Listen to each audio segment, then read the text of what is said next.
Good afternoon, and welcome to yet another extremely topical and extremely timely AMET webinar. Through the wonders of technology, I am joining you now from Israel, and Colonel Richard Kemp is joining you from Britain, and Hussein and my staff are joining us from the United States. In a few months, campuses throughout the world will be commemorating Palestinian Solidarity Week, otherwise known as Israel Apartheid Week. And as frequent viewers of this webinar know, the United States Human Rights Council has voted on a resolution to fund a biased, one-sided commission of inquiry meant to demonize and delegitimize the state of Israel for protecting and defending its civilian population in the war that Hamas waged against it last May. We all know this will be a kangaroo court, ultimately ending up labeling Israel as an apartheid state. Unbeknownst to many of us, this mendacious screed was concocted in Moscow during the Cold War with the assistance of the Soviet propaganda machine, all part of a carefully crafted plan to slowly but surely erode the moral foundations upon which rests the state of Israel and to ultimately delegitimize the state of Israel in the eyes of the world. In order to understand the etiology of this, we are supremely honored to be able to host with us today once more Colonel Richard Kemp of the Royal British Army, retired. Richard Kemp is a valiant warrior for the survival of Western civilization as we know it, as well as for the state of Israel. He has spent most of his life fighting terrorism and insurgency, fighting from the front lines with British troops in some of the world's toughest conflict zones, including Afghanistan, where he commanded the Royal British Army, in Iraq, the Balkans, and Northern Ireland. He is now a writer, a prolific journalist, a media commentator, and a motivational speaker. Richard provides strategic consultancy services on leadership, security, intelligence, counterterrorism, and defense. I believe that Colonel Kemp has been nothing short of a hero in the battle against the demonization of Israel. In 2009, Richard asked to be interviewed by the United Nations fact-finding mission on the Gaza conflict, another hatchet job done by the UNHCR, also known as the infamous Goldstone Report. His request was rejected on the terms of he did not deal with the issues raised regarding the problems of conducting military operations in civilian areas, quote unquote. Richard publicly rejected the conclusions of the Goldstone Report, denying allegations that Israel engaged in war crimes and crimes against humanity. Richard said, of course, innocent civilians were killed. War is chaos and full of mistakes.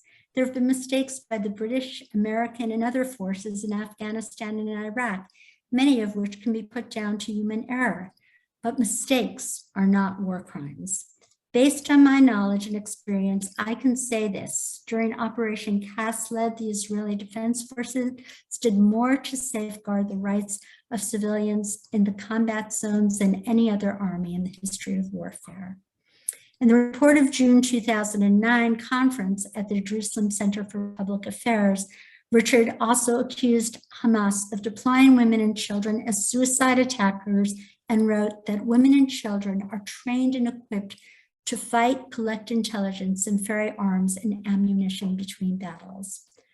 Richard was appointed member of the Order of the British Empire Military Division on April 25, 1994, in recognition of his intelligence work in Northern Ireland in 1993, and was awarded the Queen's Commendation of Bravery for service as a commander in the United Nations Protection Force in Bosnia in 1994.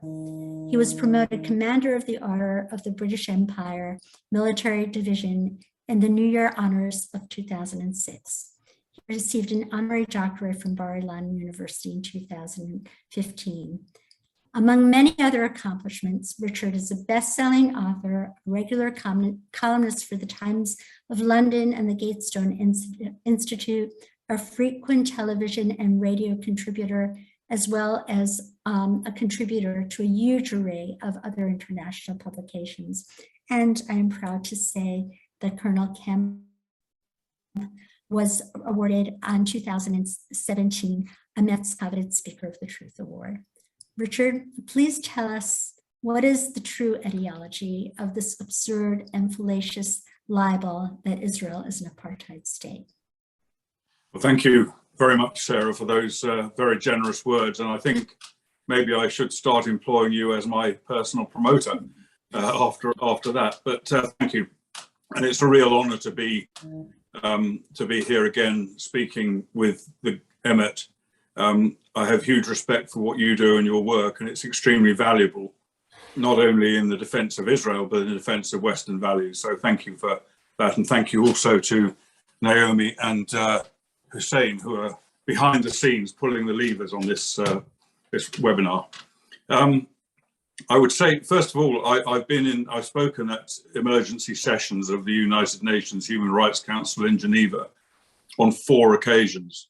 And I can tell you all now from my own personal experience of dealing with the United Nations. I've also given evidence during their investigation sessions. I can tell you that dealing with them, they are quite an extraordinary biased body. There is nothing like it, I don't think, anywhere in the world. And they don't treat Israel like they treat any other country in the world. I've spoken to many of their diplomats in between the different UN sessions. And to be honest, they don't really have an understanding of the situations that they pontificate on. They're given lines to read and they read them out. And each time they do so, they are deeply distorted, and they're deeply damaging also to the state of Israel in a way that is grossly unfair. After one of my evidence sessions in Geneva, I was approached by the ambassador of a Middle Eastern country who told me that my soul would burn in hell for the lies that I told the United Nations, which I took to be a sort of badge of honor. And I was also, after one of my addresses to the UN Human Rights Council, the Palestinian Authority ambassador stood up and said, that man has been paid $50,000 to tell the lies he told here today. I only wish that was true. I wasn't paid a penny, unfortunately. I wish I had been. But it's a deeply biased organization, and its decision to open supported by the UN General Assembly, to open a permanent investigation into Israel, which is unprecedented in the history of the UN. Normally, these investigations, and many of them they've done against Israel in the past, are specified in terms of time frame and scope. This is an open, permanent, never-ending investigation just against Israel. No other country has this laid against them. And I think that in itself is very strong evidence for their anti-Israel bias and what I would consider to be their direct, open hostility towards a United Nations member state, Israel. I understand that the overriding intention of this permanent investigation is to include a statement of fact that Israel is an apartheid state. I understand that's what they have in mind. They haven't started the investigation yet, or they barely started it, but they've already made their mind up what the conclusion is. And the idea of it is really to yet again try and drag Israel in front of the International Criminal Court so that its leaders and senior people who take part in Israeli military operations, both politicians and generals, are able to be arrested whenever they travel overseas. And eventually they hope to be dragged into the dock in The Hague in this, what would be a kangaroo court. To get a bit of an understanding of how this all came about, I think it is necessary to delve back into the history of the anti-Israel Slur campaign, which I would characterize as the greatest slur campaign in the history of the world. And some of the stuff that I'm going to talk to you about, we know from 2 Soviet defectors, one of whom is General Ion Pachipa. I'm not sure if that's how you pronounce his name, but you'll have to forgive me. And the other one is Vasily Mitrovkin, who both of whom were senior. Well, Matrovka was a senior KGB officer who then was demoted and became the archivist for the KGB, and Pachepa was the head and the acting head of one of the KGB's client agencies, the Romanian intelligence services. And both of those were defectors. Both of those brought with them valuable intelligence that allowed us to have a window into many, many aspects of Soviet and KGB operations. And I think in particular for our interest tonight, or this afternoon, depending on where you are, into the anti-Israel campaign that was launched back in the, really as far back as the 50s, but predominantly from after the 60s against Israel. And in the early days, when the state of Israel was reformed in 1948, the Soviet Union hoped that Israel would become an ally to them. They hoped they would be effectively a client state. They'd be able to use them in the Middle East as a friend, because there were quite significant socialist leanings in many of the senior echelons of the new state of Israel. They hoped they could woo them over onto their side. And indeed, in the early days, Prime Minister Ben-Gurion kept the country non-aligned because he felt that it would be important that in order to survive in such a hostile region, the state of Israel would need powerful allies to support it politically and to provide arms and other forms of support as well. And at that stage, it was either the US or the USSR or both. So he kept his cards to his chest, if you like. However, later on, as the years passed, only a few years, he felt he became aligned with the United States for various reasons, including political pressure in Israel and the pressures of the Cold War, and also deep concerns about anti-Semitism in the USSR. And this sort of manifested itself initially in Israel aligning itself with the United States in the Korean War in the early 50s, which was, of course, against the will of Russia, of the Soviet Union. And that immensely angered Stalin and the other Soviet leaders. And then he then joined in an operation, the Suez operation in 1956 with Britain and France, which again was against Soviet interests, and that incurred even further wrath. So from that time onwards, when it was very clear which side Israel was on, the Soviet Union embarked on a campaign to undermine and preferably destroy Israel. The reason that they had actually, I think the Soviet Union was the first country to recognize Israel in 1948. And the reason, certainly they were one of the earliest ones. And the reason for that was because Stalin had hoped to use Israel as a weapon against Britain, which at that point was the major Western power in the Middle East. And that was the kind of, obviously the political reason for him supporting the state of Israel. There were no ideological affinity with the state of Israel. But this all changed, as I mentioned, during the course of the early 50s and into the later 50s.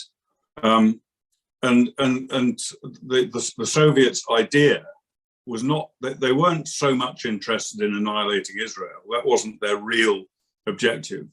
I think they'd have been happy, as I mentioned, to use Israel or to oppose Israel, whichever they were able to do. But they were at that time locked in the Cold War against the United States and the West. And so Israel was seen as being a weapon at that point against the United States. And I think we should look at it through that prism, look at the way that events developed. This was about using Israel as a weapon against the United States of America. The Soviet attitude towards Israel really, I suppose, crystallized and became more intense after the 1967 war. And then again, the 1973 war. In both wars, with many countries, including the USSR, predicting Israel's demise, Israel not only survived, it also conquered. And that greatly surprised the USSR and others. And it also humiliated the USSR because Israel had defeated Soviet-backed armies equipped with Soviet weapons and trained by Soviet trainers. And therefore it was a defeat not just for the Middle Eastern armies that attacked Israel, it was also a defeat effectively for the Soviet Union. And therefore the whole program intensified more and more.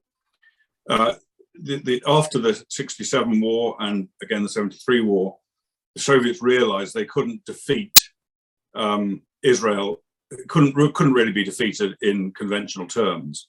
And so they decided to use terrorist tactics against Israel. And among the different terrorist groups they used to fight Israel and supported, funded, armed, trained was the PFLP, the Popular Front for the Liberation of Palestine, the PFLP-GC, Fatah, and other Palestinian terrorist groups. And they, in fact, created the Palestinian Liberation Organization together with Egypt. And that they put in place Yasser Arafat, who, as I'll touch on later, was a Soviet agent. They put in place Yasser Arafat as the leader of the PLO, and then kept him in place when his position became under threat from sort of 1970 onwards, after the PLO was expelled from Jordan. So these are the dynamics, and of course this was nothing new to the Soviet Union. They were using other groups like the Red Army factions, the Baader-Meinhof group in Germany, and other left-wing groups around the world as weapons to fight democracies. So their use of Palestinian terrorist groups, their creation of a group, PLO, was nothing unusual for the way that the Soviets operated at that time. So what they felt that their strategy, which was partly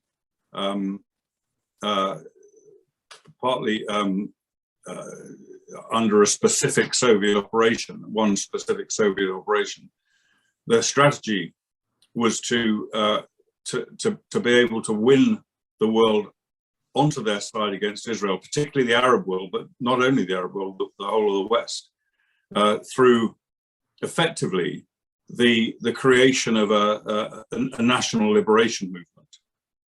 What they had to do first was to convert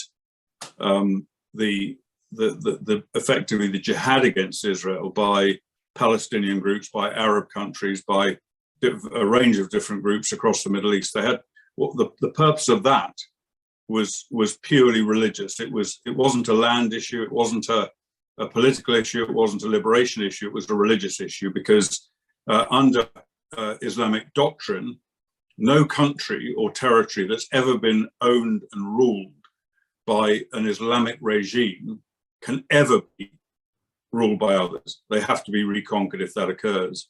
And that was the basis for the jihad against Israel. That was appealing enough to the Arabs, and it was working, it was in progress, it was going well, but it wasn't appealing enough for the Western world. So they had to create a national liberation army, force and campaign, which was set against what was to be portrayed as an imperialist Zionist occupier of the land that they didn't own.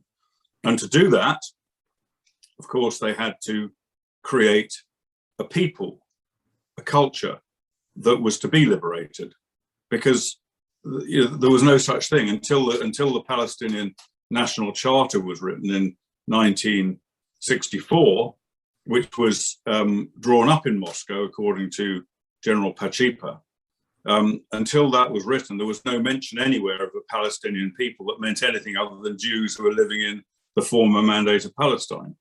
So this whole Palestinian identity was created, and they were then, as a Palestinian people, they were then given the mission, effectively, of liberating themselves by Russia, liberating themselves from the Zionist occupiers. And just to emphasize this point, I'm going to quote from General Pachipa, one of the Soviet dissidents, one of the Soviet defectors.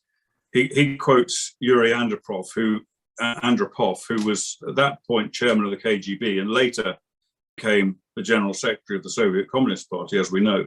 And he said, "We needed to instill a Nazi-style hatred for the Jews throughout the Islamic world, and to turn this weapon of the emotions into a terrorist bloodbath against Israel and its main supporter, the United States." He also said Islam was obsessed with preventing the infidels' occupation of its territory, and it would be highly receptive to our characterization of the US Congress as a rapacious Zionist body aimed to turn the world into a Jewish fiefdom. So this was their thinking. There was no Palestinian national identity at that stage. Indeed, and there were no open aspirations for the Palestinians to incorporate either Gaza or the West Bank into their territory. At that stage, the Palestinian National Charter, or the PLO Charter, it's called different things, the charter, which was drawn up in 1964, as I mentioned, explicitly excluded Gaza and the West Bank from the territory belonging to the Palestinian people.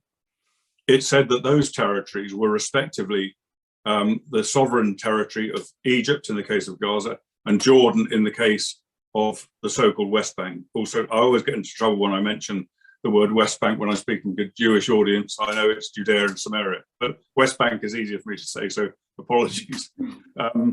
And they had no right over it. They claimed no right over that territory.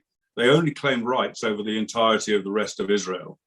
And then it was only after their defeat, the defeat of the Arab armies in the 1967 war, that the Palestinian Charter was rewritten, and it was rewritten just after the 1967 war to include their aim of sovereignty and their national homeland in Gaza and the West Bank. So we hear a lot about it now. We hear a lot about a two-state solution and about the right of the Palestinians to have Gaza and the West Bank as part of their territory, which is something that people have different views on. But the reality is, in the early days, they never even considered it part of their territory. They never sought liberation of that territory from both Egypt, or from Egypt and from Jordan, respectively. So this is the situation that we had in the early days. And again, just to quote you from a couple of other people to illustrate the fact that there was no Palestinian national identity. A senior PLO leader called Zuhair Hussein said in 1977, he said, and this is a PLO leader, he said, "The Palestinian people do not exist. The creation of a Palestinian state is only a means for continuing our struggle against the state of Israel for our Arab unity. Only for political and tactical reasons do we speak today about the existence of a Palestinian people, since Arab national interests demand that we posit the existence of a distinct Palestinian people to oppose Zionism. Yes, the existence of a separate Palestinian national identity exists only for tactical reasons."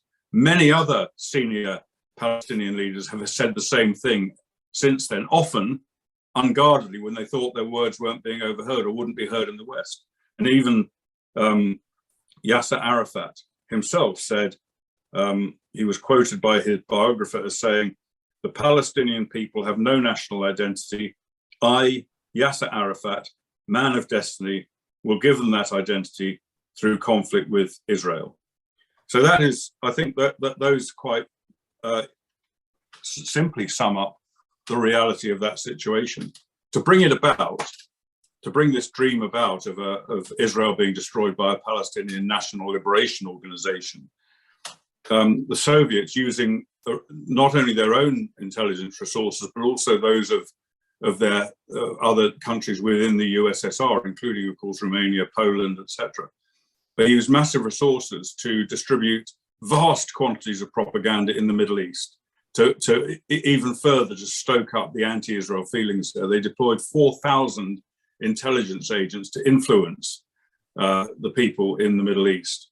They distributed thousands of different publications, including, of course, the Protocols of the Elders of Zion, which had been invented by anti-Semitic intelligence operatives during the Tsarist period, and was used also, that text was used also with modification by Adolf Hitler during the Third Reich in order to whip up hatred of Jews at that stage. It was again distributed during this operation of the Soviet Union in the 1960s and 70s.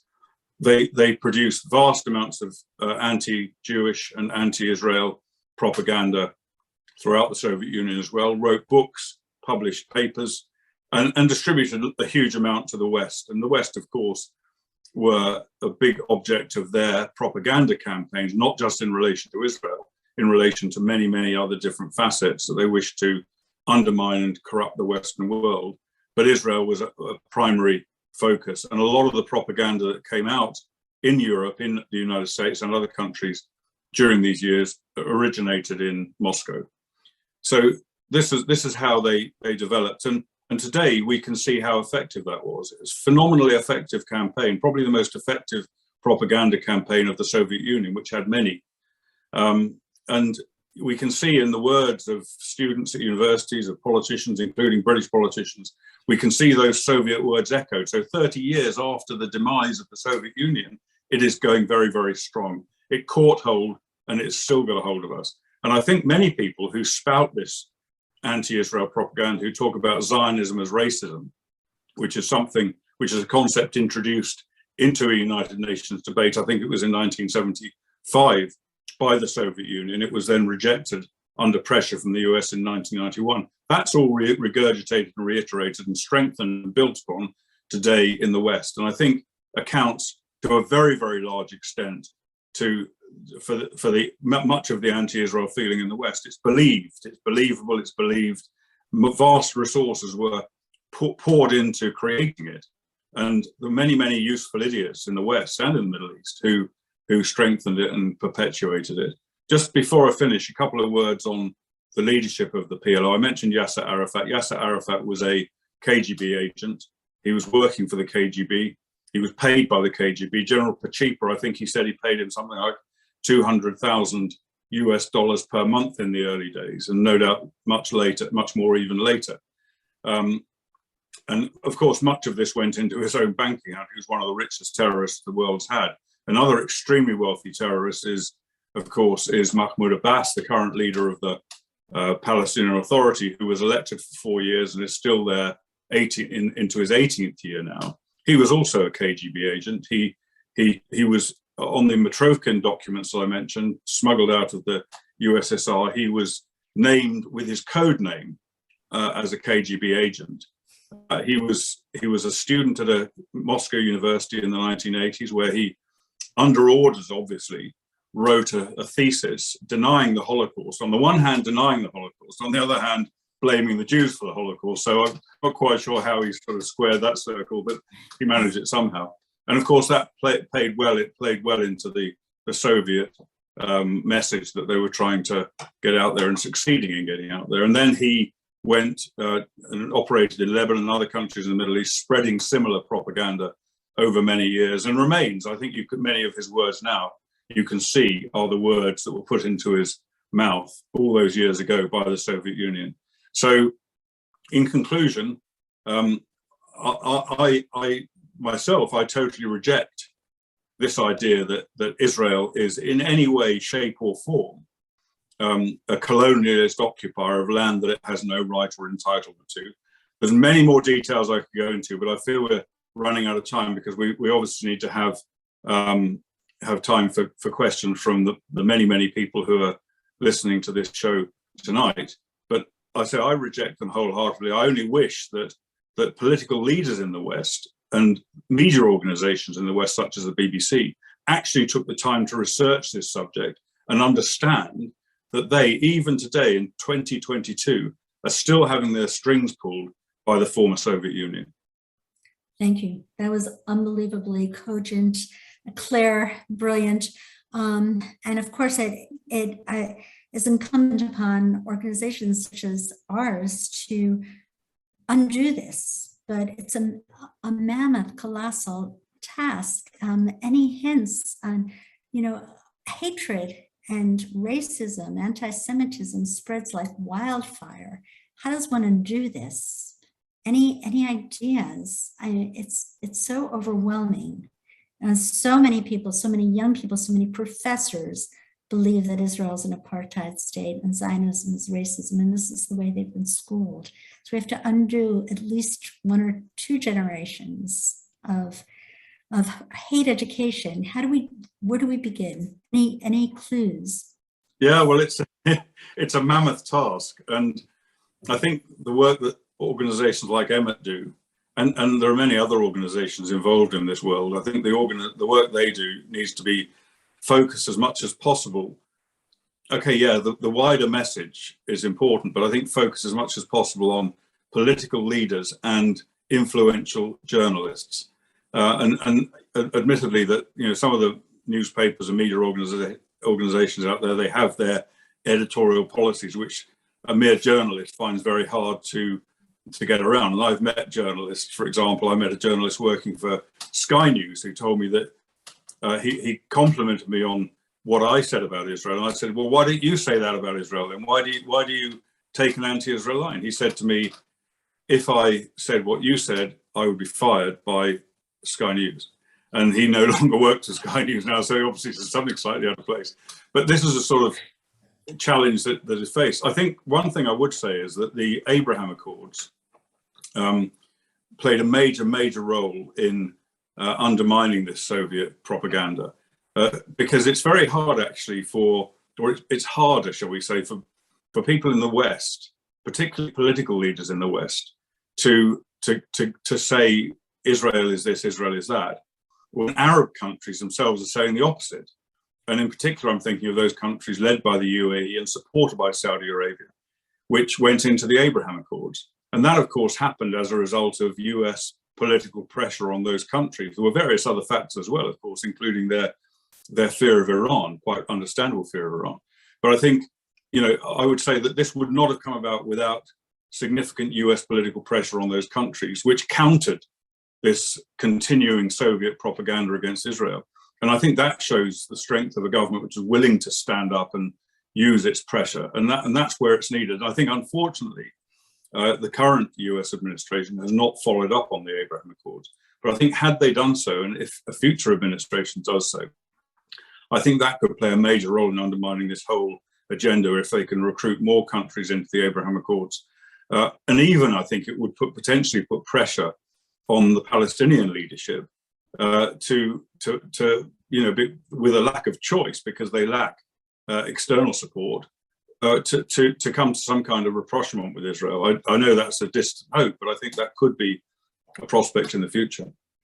By the way, I also should say that I don't think we should not focus on young people and the wider audience. I think we should do that.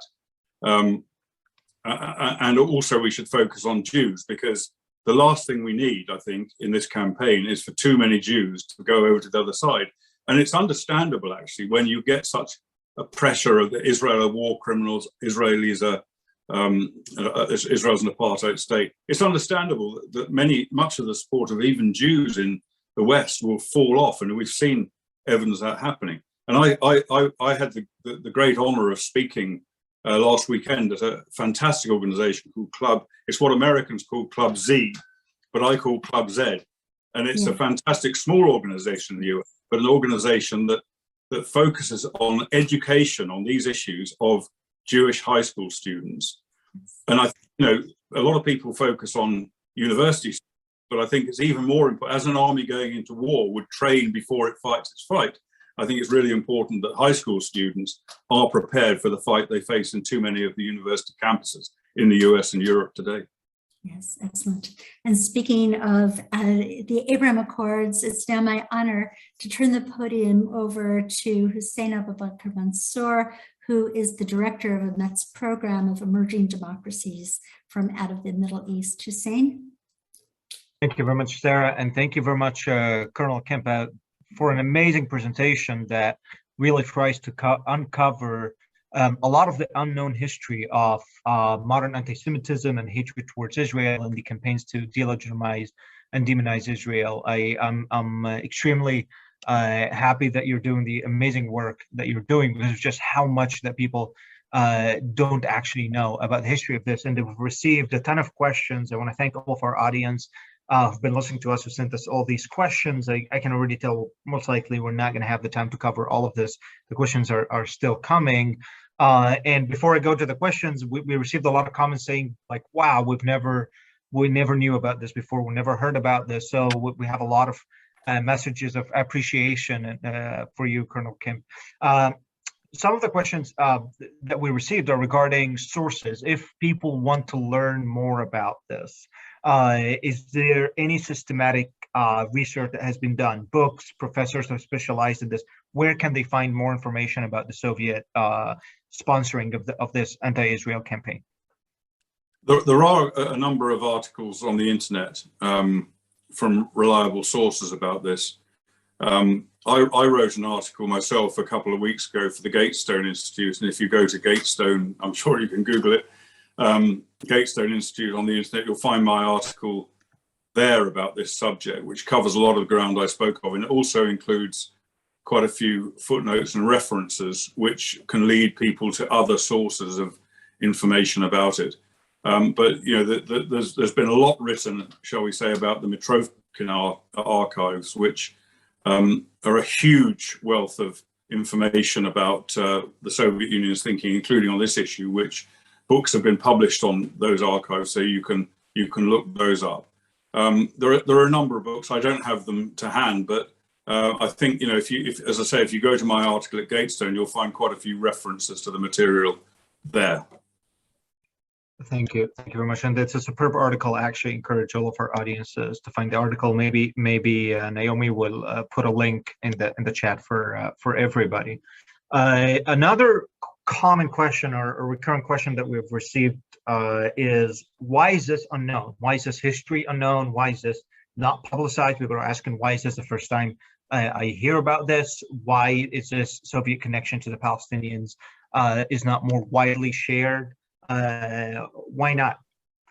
Well, it's a good question. I think you could probably ask the same question about so much of the anti-Israel propaganda that's up there. And of course, it was kept very secret during Soviet days. And it was only when we had, particularly, there were others as well, particularly the two defectors I mentioned that came out and were debriefed in the West, who revealed a lot of this information.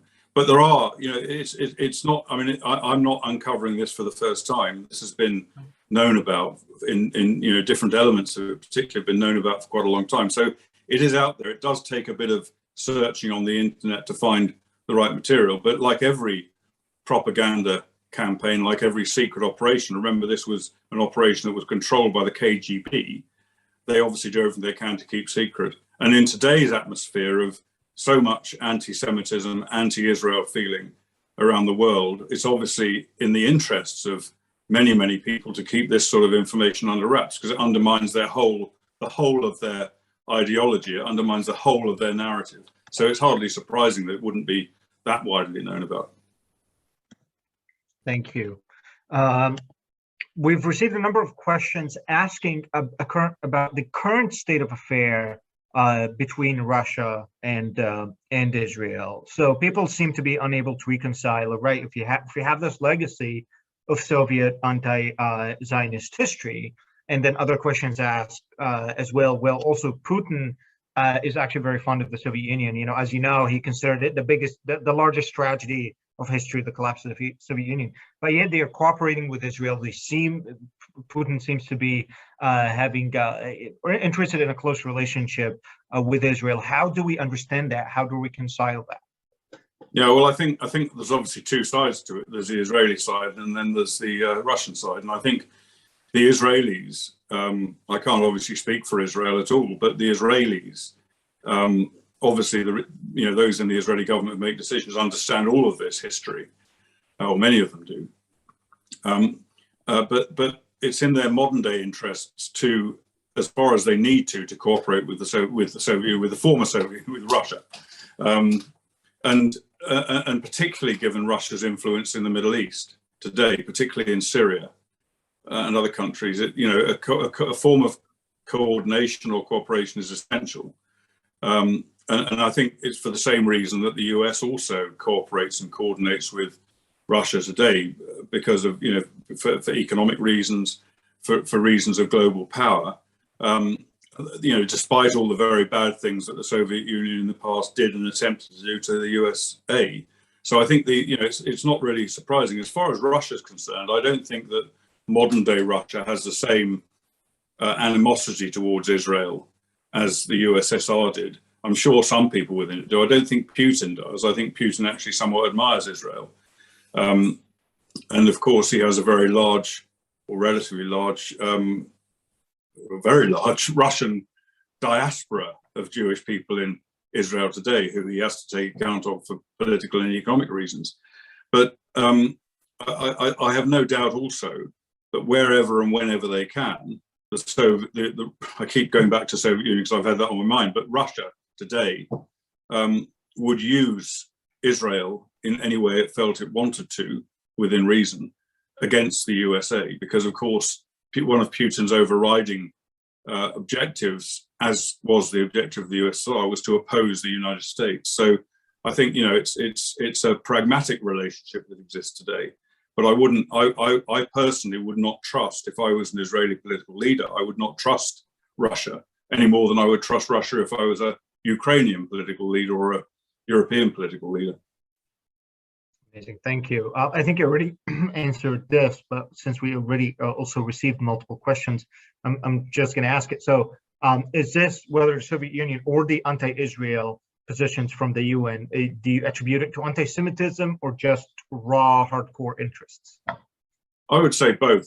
I think the United Nations has been manipulated by the anti-Israel movement around the world for many years, and I've explained a little bit of that. I think that there's still a large anti-Israel sentiment in much of the world of the Middle East and countries that are aligned to the Middle East and some of the non-aligned countries. And a lot of the anti-Israel feeling in the UN comes from that influence. I think probably more these days than an equivalent kind of animosity by Russia. So there is that sort of long-standing anti-Israel feeling. There's also anti-Semitism, which plays a role to some considerable extent. And some of that anti-Semitism is driven by this, you know, anti-Zionist propaganda that I've been speaking about. And then there's many different elements to it. Another element that probably is worth mentioning is the anti-imperialist view of most people in the United Nations. And I don't mean to say that because I think anti-imperialism is wrong, but they have, because they believe this propaganda, they believe Israel is an imperialist project and therefore should be countered. Many countries like France, Britain, Germany, other countries in the UN have an imperialist past, and they feel it today as their duty to oppose imperialism. And they believe this stuff. They still believe a lot of this propaganda that they've been conditioned with. And remember, the political leaders of today, many of them and many people who've influenced them were conditioned by this Soviet propaganda. Thank you. We've received multiple questions asking, basically what they're trying to do is to put the Soviet sponsorship of the quote unquote the Palestinian cause in a larger context. Can this be seen as a part of a wider campaign of Soviet disinformation that was conducted globally throughout the 50s up till the 70s that included, as you know, like the civil, unfortunately trying to co-opt the civil rights movement in the United States, the issues of the blacks and other social issues. Is it possible to see that at that moment, or that was the beginning of Palestine becoming part of the consortium of progressive or causes of the international left? Yeah, it absolutely was. And as you sort of alluded to, it was only, and I touched on this as well, it was only a part of a much bigger Soviet propaganda and disinformation campaign. And it went beyond just, you know, churning out propaganda material on radio, television, books, etc. It included active recruitment of agents in the West to try and bring down the West. And this included attacks on our education system, using teachers' unions. It included attacks on many different aspects of life, and there were politicians in our countries who were paid by the Russians in the Soviet days, and no doubt still are in some cases today. And you know, to widen it slightly, in Britain, only a couple of weeks ago, it was a woman agent of the People's Republic of China was exposed as having suborned, in effect, through large financial donations, members of parliament in our parliament to act in China's interests. So this is a continuation, not specifically against Israel, but a continuation of their attempts to undermine Western culture and the competition that the West presents to countries like Russia and China today. Right. So this was also part of the Black Panthers, the Marxist European terrorist movements that you just talked about. But let's actually carry this till today. Is it possible to say that what we're seeing as a rising wave of anti-Semitism and anti-Zionism in the United States today is basically a return to that? It's a part of a larger wave of assault against American and Western societies that kind of is made of all of these distinct parts and social causes that are trying to transform these societies. I would say it's, rather than resumption of that, I would say it's a continuation of that. I believe, in our universities today, in our political world today, in media today, that there's still a great deal of that influence which originated back in the Soviet era and has continued and continues today. And the Russians, no question, the Russians use similar types of tactics to influence the West, to attempt to undermine the West, and even more importantly, the Chinese are today. I think the Chinese are a far more powerful base of subversion against the West. We shouldn't forget the connections between Russia and China, of course, and let's not forget that Russia, which is causing big problems today in Eastern Europe with their forces massed on the Ukrainian border, we shouldn't forget today that Russia is the greatest single recipient of any of Chinese aid. So we can see that Russia is obviously, Russia is its own agent and Russia has its own agendas, but Russia is also, to some extent, an agent of China through its financial dependency on China. Thank you. And we've received a lot of questions basically asking the same thing. What can we do? How can we counter?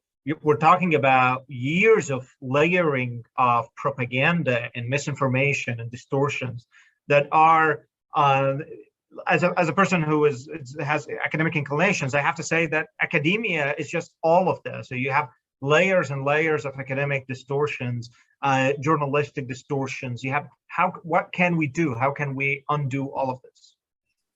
Yeah, I neglected to mention academia when I made my remarks. I think that's been a critical hotbed of this anti-Israel campaign, and remains so today, perhaps even more so today than it was in the past. And how do we deal with it? Well, I think I covered that in Sarah's initial question. But just to reiterate, I think to try and, where individuals who are listening here tonight have influence with politicians, with journalists, with academics, etc., to do your best to get the truth to them. Now, it's not easy. It's far from easy, but I think that's an important aspect. And there are organizations that perhaps you should look at supporting who are very active and very effective in some of these worlds. Organizations, for example, that take, in the UK, I can think of one organization called BICOM that takes journalists across to Israel to see for themselves the reality of what Israel does, what Israel's like. And many of them come back, maybe not converted to be fervent Zionists, but at least they come back with an understanding of the truth. And I think that's what we should be aiming for with people who can make decisions, who can be of direct influence on a mass way. And at the same time, as I said, also to try and spread the word among the general population through newspaper articles, through television interviews, and also I think obviously this war is being fought today primarily on the internet. That's the main theatre of operations, as I, as an ex-soldier, would call it, and therefore I think and the internet is very powerful for the other side, but it's also potentially very powerful for us. So whatever activism can be done to spread the truth on the internet, and I think one important thing that's often overlooked is that the greatest victims, I think, the two greatest victims of this campaign have been the Jewish diaspora around the world who have suffered immense anti-Semitic attack as a direct result of this form of propaganda. And you know, daily they suffer from it, sometimes in the form of physical attacks, sometimes in the form of verbal abuse, sometimes in the form of stuff spewed out on the internet or whatever. And it, you know, we even saw an example recently when a jihadist from the UK took over, originally Pakistani, took over a synagogue and held hostages in the US, in Texas. He was clearly influenced by this same degree of propaganda in relation to Israel. So, you know, we can do what we can to try and counter that on the internet. But it is, I'm not being defeatist here, but it is very much an uphill struggle. I spoke at a university in the UK a year or so ago. Whenever I speak at universities, I get a protest against me, accusing me of being a war criminal and numerous other crimes that I've committed. I wouldn't feel satisfied if I went to a university where there wasn't a protest, to be honest. So I had this protest, and afterwards I went across the road to a bar with some of the students that had organised the event that I was speaking at, and in that bar were some protesters with their placards under the table drinking beer. I went over and spoke to them for about an hour, maybe a bit longer, and in that hour there were about 15 of them, something like that, students who were Israel apartheid and Kemp's a war criminal and stuff like that.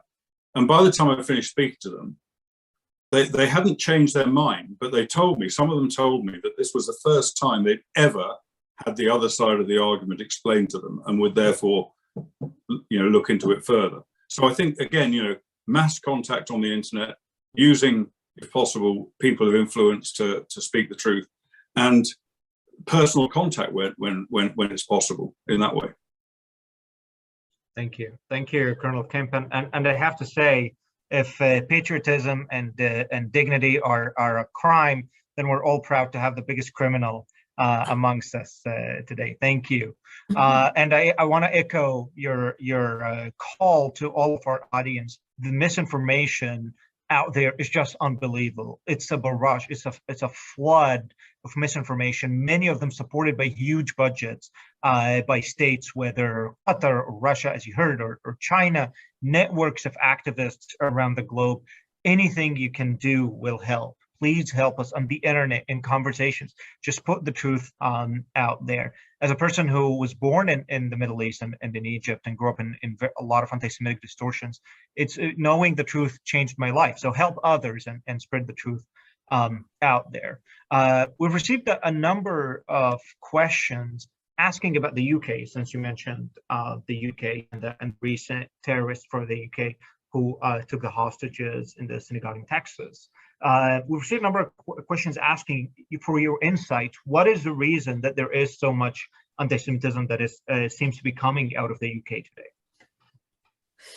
Well, I think a lot of it is down to this very same propaganda campaign that I've been speaking of, and of course, many people in the UK do feel guilty of their imperial past, and they want to make amends for it, and therefore they, you know, even though they weren't involved in any imperial activities themselves, they were born long after it all ended, but they still feel a sort of hereditary guilt, and want to make amends, and one way of making amends is to oppose one of the main imperialist projects in the world today, as it's described, Israel. Of course, it isn't, but it's described as that. And so that, you know, that then leads to the idea that Zionism is bad, and therefore that Jews are bad. And I think that, you know, that in itself sort of creates an element of anti-Semitism. I don't think anti-Semitism among the indigenous population in the UK itself, you know, anti-Semitism in its own right is that strong these days. I think it was stronger in the past. Of course, we had the Labour Party under Jeremy Corbyn, which was a hotbed of anti-Semitism, and he was expelled from the Labour Party for his anti-Semitism and rejected as the leader of the Labour Party for that reason. But you know, you could probably explain this better than I could. But you know, there is a great deal of anti-Semitism among people in this country who have come from Islamic countries who are of Islamic backgrounds. I wouldn't say all of them are by any means, but there is still a very strong anti-Semitic and anti-Israel feeling among them. And I think that in itself, because these people are all voters, that in itself, is a cause of some of the reason why politicians speak against Israel, because they have the interests of their voters and keeping those people voting for them at heart. Thank you. It's true, of course. Muslim anti-Semitism, I think it's the largest elephant in the room globally since World War II. It's just the prevalence of it in Muslim societies. It's just unbelievable. And about the UK, I actually visited. I remember the last visit to London 3 years ago, and it didn't feel like London to me. It felt like I'm in Islamabad or Kandahar, some areas of London, which was not pretty, especially when you see 7-year-old girls all dressed up and covered up. That's something that you would not expect to see in London, but unfortunately, that's how it is at the moment. Another question or many questions. I'm really sorry. I want to apologize to our audiences. We received a lot of questions because of how important this is, but of course we have 5 minutes left, so I'm gonna go ahead and take 2 questions. One of the most important questions and repeating questions that we received: the BDS movement. How does a BDS fit in all of this? The BDS. This is music to the BDS's ears. I mean, this is what the BDS is built on. This whole anti-Zionist, anti-Israel, anti-Jew campaign. So they live by it. They work on it. It is their creed. It's their bread and butter. I would say one thing I would say is that the BDS campaign has been probably one of the best funded and least successful political campaigns in history, because its effect, boycott, divestment, sanction against Israel, it hasn't worked. It's had zero economic effect on the state of Israel, despite vast efforts in many countries around the world all the time, permanently. But it hasn't had any economic effect on Israel. Of course, the BDS know that. They're not, the people who run it aren't fools, and they recognize that they're not succeeding. But they also have another target, and that target is Jews. Jews in the diaspora, Jews in Britain, Jews in the US, because they want to detach Jews from Israel. They want to make Jews turn on Israel. And so their propaganda and their pressure against Jews is one way of achieving that. And it's the only way that they can succeed in achieving that, by not directly against Israel, but directly against Jews. And we saw some horrific scenes in London earlier last year with BDS activists calling for Jews to be killed and their daughters to be raped. They're frightening, and they're influential, and they're very successful in that. But of course, the main victims of the BDS, yes, the diaspora Jews are very bad victims of the BDS, or very badly affected victims. But the main victims, as I say, not Israel, it's the Palestinian people. The Palestinian people have been deprived the opportunity to have greater prosperity, to live in peace with their neighbors in Israel, because their leadership and the BDS and their leadership have encouraged Israel hatred. And we can see it in school textbooks, we can see it in TV programs produced by the Palestinian Authority, et cetera, funding from Iran. But I think it's these people. I think I don't feel sorry for Israel, for example, because I've been to Israel many times.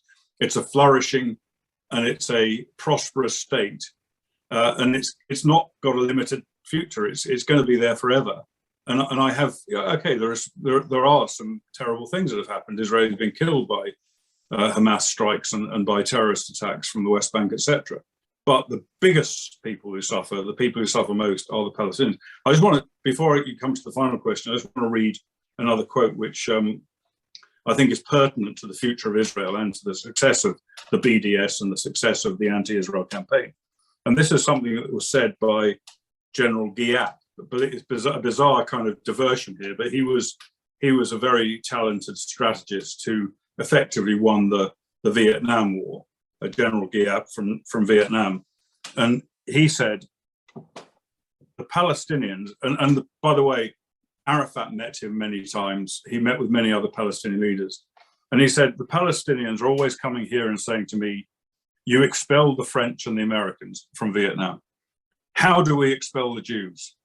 I tell them that the French went back to France and the Americans went to America. But the Jews have nowhere to go. You will not expel them. That was the words of a very successful revolutionary general. Thank you. We've received the last question. I'm going to combine a lot of questions that we've received. With basically all of them are asking, why are you so amazing? What motivated your interest, support for Israel, and how did you become so clear-sighted at times when the most educated people and supposedly our intellectual and political elites are so misguided and have this seemingly insurmountable blindness about Israel? Well, I do love to talk about myself, and I particularly love to expound my virtues. But I won't do that now. I think Sarah did enough of that at the beginning. But I would only really say one thing, and that's, by the way, many people don't think I'm amazing. There are many people who would say the direct opposite of that, and probably rightly. Yeah, I mean, I think the simple answer to that question is I know right from wrong. I know when lies are being told because I take the trouble to investigate those lies. And I've always been taught at home when I was a child and during my service in the army that it's my duty to stand up for what is right and to stand up for the truth. Always been taught that. And a kind of more direct answer, I suppose, is that when I left the armed forces, which was in 2007, the Gaza shortly after that, the Gaza conflict, first Gaza conflict, cast lead broke out, and at that time, I had a media platform which enabled me to speak out, and I also had a considerable expertise at dealing with the same kind of terrorist problems that Israel faces. I spent most of my life doing that. Not exactly the same, but very similar. And I understood the reality. I understood with the tactics the terrorists use, and I understood the tactics that the IDF use. So I watched the stuff that was churned out on the BBC and elsewhere, and I knew that this was lies. I knew it was propaganda. I knew it was wrong, and I knew that because of my personal 30 years experience and my insight. And so I was in a position, a fairly unique position actually, to put the position right because of both of my knowledge and also my media platform that I had.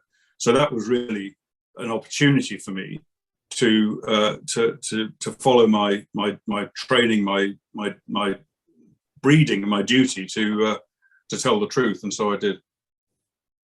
Thank you so much, Colonel Richard Kemp. It's an honor and a privilege to be able to count among you as a friend. You know, there are very, very few people that really have the moral courage and the intellectual honesty and the ethical clarity to know the difference between right and wrong, and not just to be what I call one of the intellectual sheep that follows the herd mentality. And we're truly, truly honored to have you. Of course, I have to say that all of this takes a great deal of work and effort and expense on the part of Amet, and we really do need your funding in order, not yours, Richard, please, but the funding of the audience in order to continue to be able to present you with this quality programming each week. So if you can, please go to www.ametonline.org. And if you can support us, we really, really would like and appreciate that very much. And also, if you would like to read Richard's article, it's called Exposing the Lie of Israel Apartheid. It was written on January 7th or published on January 7th. And it's at gatestoneinstitute.org. That's gatestoneinstitute.org. All of the footnotes are assiduously documented at the bottom. So if you want to do further research on your own, and please, please spread the Amet, spread the truth to everybody that you talk to. And thank you to all of us for joining us here today. Bye-bye.